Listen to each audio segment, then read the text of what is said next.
If you've spent years or decades in the workforce and this job market feels off, you're not imagining it. For many people later in their careers, the frustration isn't about qualifications. It's about watching hiring decisions stall in ways that didn't used to happen and wondering what in the world changed. Hiring is slower, interviews drag on, decisions get delayed, and even strong candidates are left waiting.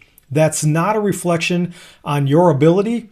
It's really a reflection on how employers are hiring right now. My name is Doug with Career IQ.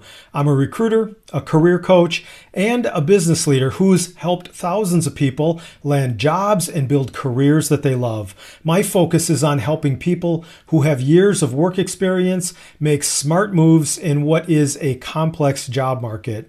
If you want more help leveling up your job search, I've got courses, coaching, and a free gift to get you started. Check out my link in the description. On that, let's dig in.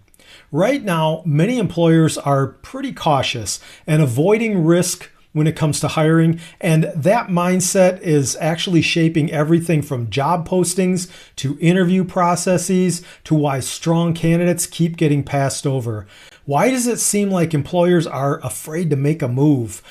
More importantly, how do we adjust our strategy to get hired even in the midst of what seems like overcaution? Because although hiring is slowed, it hasn't stopped, but the rules have changed.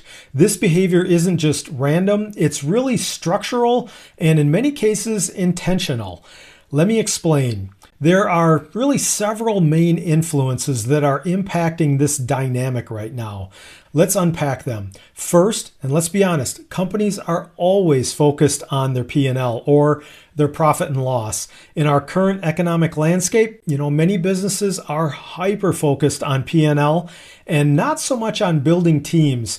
Instead of investing in building teams and growing headcount, they're tightening up for really a couple of reasons.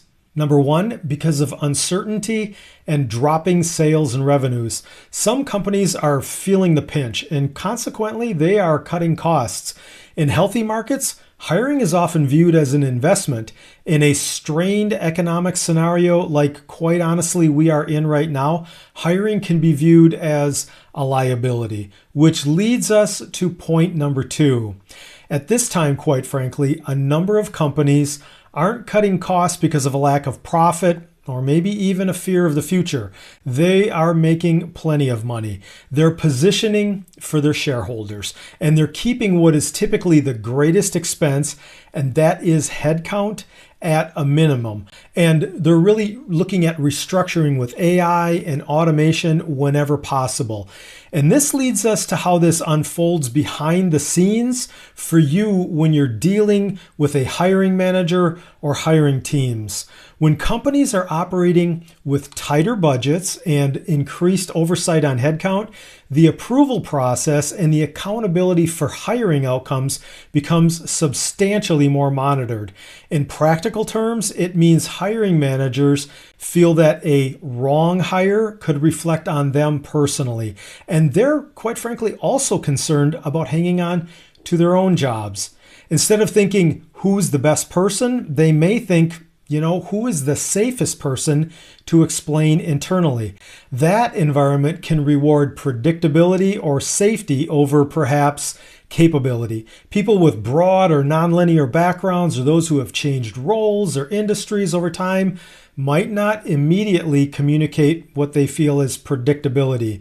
Or in some circumstances, someone who shows strong independence, maybe sound judgment, or confidence to challenge ideas rather than to simply comply may raise flags. None of these are a weakness. In fact, they're often strengths that come from time in the workforce for someone in maybe their mid to later career. But to a cautious hiring manager, they can be interpreted as uncertainty, and uncertainty can get labeled as risk. This could be why you feel like you're getting so close, but never really able to cross that finish line. No question, with the number of applicants per job, employers have their pick. Very often they have multiple candidates. that match their requirements. But even in light of that, managers know that their decisions are being watched and results are being measured and scrutinized. So in many cases, instead of moving quickly, they move carefully. They ask for more interviews, maybe more assessments. Why? Well, because number one, they can be choosy, but they also want to minimize the risk of what they are afraid may be a wrong hire. For a hiring manager, this goes beyond having to just answer for what could be a wrong hire.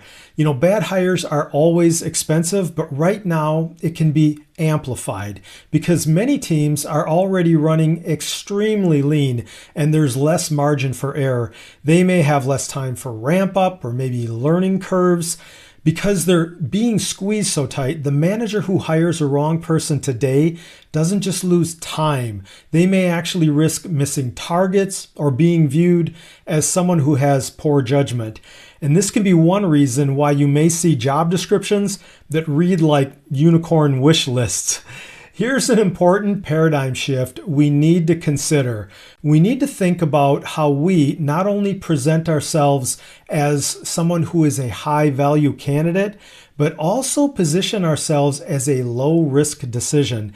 In other words, we need to clearly connect our past results with their current problems. Depth and experience isn't always enough. It has to be translated clearly and simply. If there's any ambiguity in how we explain our background, we need to work on clearing that up. And the more that you can be clear on how you can make your ramp up feel fast and predictable, the more that you'll be able to put them at ease in moving forward with you. No more generic resumes, no more vague interview answers. Merely saying, I'm adaptable, I'm sorry, but that won't cut it. If you're feeling stuck in your job search right now, it's important to understand that you didn't suddenly become less valuable or maybe less capable. The market shifted and hiring behaviors shifted with it. Many people are still playing by the old rules, even though the playing field has changed.